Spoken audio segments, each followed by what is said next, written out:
Upper കുട്ടനാടിന്റെ ഭാഗമായ ചാത്തങ്കേരി വളവനാരി തോട് വിസ്മൃതിയാകുന്നു.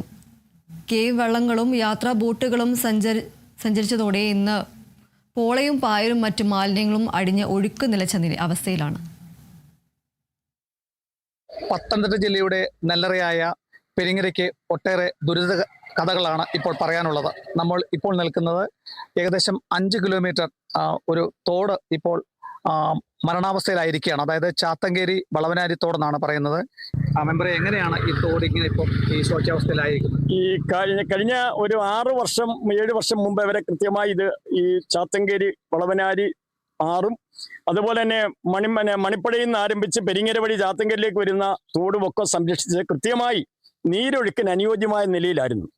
കഴിഞ്ഞ 6 വർഷത്തിലധികമായി ഈ തോട് അന്യം നിൽക്കുന്ന നിലയിലേക്ക് ഈ ആറ് മാറിയിരിക്കുകയാണ്.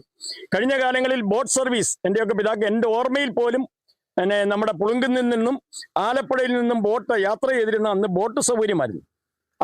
അന്നത്തെ സൗകര്യത്തിന് ബോട്ടിൽ യാത്ര ചെയ്യാൻ കഴിയുന്ന തോട് ഇന്ന് അന്യം നിൽക്കുന്ന നിലയിലേക്ക് ഇതൊരു സ്വപ്നമായി അല്ലെങ്കിൽ ഓർമ്മകളിലേക്ക് മാറുന്ന ഒരു സ്ഥിതിയിലേക്ക് ഇത് മാറുകയാണ്. പ്രത്യേകിച്ച് ഈ മേഖലയിലെ വെള്ളപ്പൊക്കത്തിനൊക്കെ ഒരു വെള്ളമൊക്കെ ഒഴിപ്പാനുള്ള ഇതുപോലെ നിരവധി കൈത്തോടുകളാണല്ലോ അപ്പർ കുട്ടനാട്ടിലെ. ഇത് ഈ പെരിങ്ങരയുടെ തന്നെ മണിമലയാറ്റി നികണ്ടു തുടങ്ങിയാൽ മണിപ്പഴത്തോട്, വാളകത്തിത്തോട്, വൈക്കത്തില്ലം തോട്, ഈ 3 തോടുകളിൽ നിന്ന് വെള്ളം വന്ന് സന്ധിക്കുന്നത് ഈ ചാത്തങ്കരിലാണ്. ഇവിടെ നിന്ന് ഈ വെള്ളം ഒഴുകി മണിമലയാറ്റിലേക്ക് കോൺകോടിലേക്ക് എത്തുകയാണ്. ഇത് ടൂറിസം പോലും സാധ്യതയുള്ള ഈ പ്രദേശത്തിന് ആരോഗ്യരംഗത്ത് ഏറ്റവും വലിയ സഹായം നൽകിയിരുന്ന, കുളിക്കുവാനും നനയ്ക്കുവാനും ജലസേചന സൗകര്യ രംഗത്തെടുത്താൽ കൃഷിക്കുമൊക്കെ ആവശ്യമായ സുലഭമായി ശുദ്ധമായ ജലം ലഭിച്ചിരുന്ന ആറുകളായത്. ഇത് മുഴുവൻ മലിനീകരണപ്പെട്ട് പോള നിറഞ്ഞ് നീരൊഴുക്ക് പൂർണ്ണമായും തടസ്സപ്പെടുകയാണ്. അതുവഴി ഉണ്ടാകുന്ന ഏറ്റവും വലിയ വെല്ലുവിളി ഒരു വെള്ളപ്പൊക്കം ഉണ്ടാകുമ്പോൾ മഹാപ്രളയത്തിലേക്ക് മാറും. കാര്യം അടഞ്ഞു കിടക്കുന്ന തോട് നീരൊഴുക്കിന് അനുയോജ്യമാം വിധം ജലയാഗമന നിർഗമന പ്രവർത്തനത്തിന് പ്രയോജനകരമാം വിധം തുറന്ന് ഇത് ഡീപ്പനിങ്, വൈഡനിങ് ആൻഡ് ക്ലീനിങ് നടത്തി ഇത് കഴിഞ്ഞ കാല പൂർവ്വസ്ഥിതിയിലേക്ക് എത്തിക്കുവാൻ കഴിയുന്ന ഇടപെടൽ ഉണ്ടായില്ലെങ്കിൽ ഇവിടുത്തെ ആവാസ വ്യവസ്ഥയ്ക്ക് വലിയ വെല്ലുവിളിയായിരിക്കും, കാർഷിക രംഗത്തിന് വലിയ വെല്ലുവിളിയായിരിക്കും.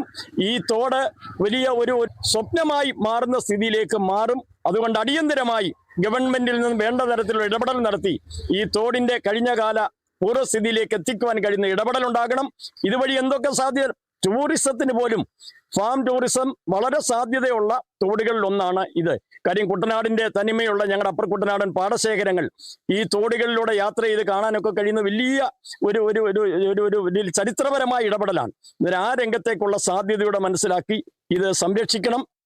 ഇവിടെ തന്നെ ആൾക്കാരൊക്കെ വീടുകളും അവരുടെ കൃഷിയിടങ്ങളൊക്കെ ഉപേക്ഷിച്ചപ്പോൾ മറ്റു സ്ഥലങ്ങളിലേക്ക് പോകുന്ന ഒരു സ്ഥിതി ഉണ്ടായിട്ടുണ്ടല്ലോ. ഇവിടുന്ന് മൈഗ്രേഷൻ ഞങ്ങളൊരു വലിയ വെല്ലുവിളിയായി മാറുകയാണ്.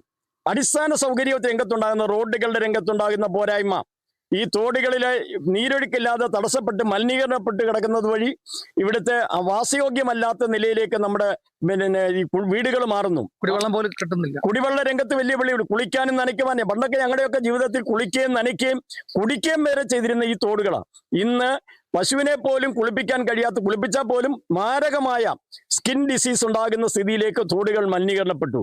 നിരം ഈ വെല്ലുവിളി പരിഹരിക്കുവാനും ആവാസ വ്യവസ്ഥ, ഞാനതാ പറഞ്ഞു, മൈഗ്രേഷൻ ഒഴിവാക്കുന്ന രംഗത്ത് ഈ തോടുകളൊക്കെ ഡീപ്പൻ ചെയ്ത് ശുദ്ധമായ ജലം ഒഴുകുന്ന തോടുകളായി ഇത് മാറുന്നു.